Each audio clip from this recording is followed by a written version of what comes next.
স্থানীয় সরকার দুইটা বিভক্তি আনা হয়। ঢাকা রিপোর্টার্স ইউনিটিতে reporters forum for election and democracy আয়োজন করে স্থানীয় সরকার শক্তিশালীকরণে চ্যালেঞ্জ ও নির্বাচনে দলীয় প্রতীকের ব্যবহার সংক্রান্ত সেমিনারের। সেমিনারে আলোচকরা দ্বাদশ জাতীয় সংসদ ও স্থানীয় সরকার নির্বাচন বিশ্লেষক, বিশেষজ্ঞরা ও জনপ্রতিনিধিরা তুলে ধরেন তাদের নিজস্ব মতামত। সব দল তাদের লোকাল গভর্নমেন্ট লিডারদের নিয়ে কনফারেন্স করে, তাদের কাছ থেকে পরামর্শ নেয়, সলাহ পরামর্শ নেয় তারা কীভাবে লোকাল গভর্নমেন্ট চালাবে, কত টাকা দিবে না দিবে। আমার দেশে কিন্তু পার্টির মধ্যে কোনো লোকাল গভর্নমেন্ট উইং নেই।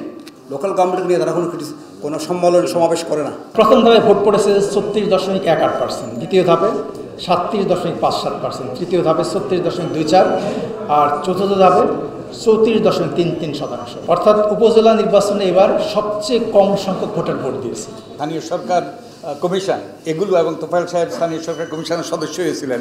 আমরা এই সবগুলো বিষয় সেখানে অন্তর্ভুক্ত ছিল এবং এটা অর্ডিন্যান্স হিসাবে আইনও করা হয়েছিল। এই প্রশাসনিক নেতৃত্বের জটিলতাটা কিন্তু 59-এর সঙ্গে সাংঘর্ষিক।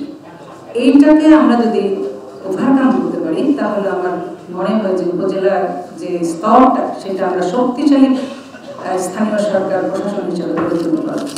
এখানে আপনি প্রতীক দিলেও টাকা পয়সাওয়ালা লোক আসে, প্রতীক না দিলেও টাকা পয়সাওয়ালা আসে, কিন্তু প্রতীক না দিলে যে সুবিধাটা হয় সেটা হচ্ছে যেটা আগে ছিল, প্রচুর লোক এখানে জয়েন করতে পারে এবং একটা কন্টেস্ট হয়।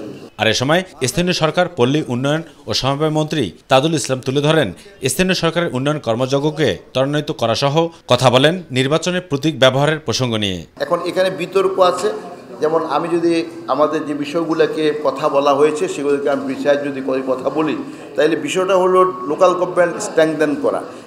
স্ট্রেংথেন করা এই ব্যাপারে আমি মনে করি দ্বিমত করার কারণ কোনো সুযোগ নেই।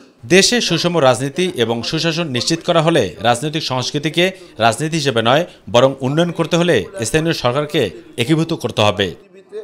এবং সব দেশে অবুসাদ অপু, মাই টিভি, ঢাকা। সারা জীবনের লড়াই সংগ্রাম আন্দোলন।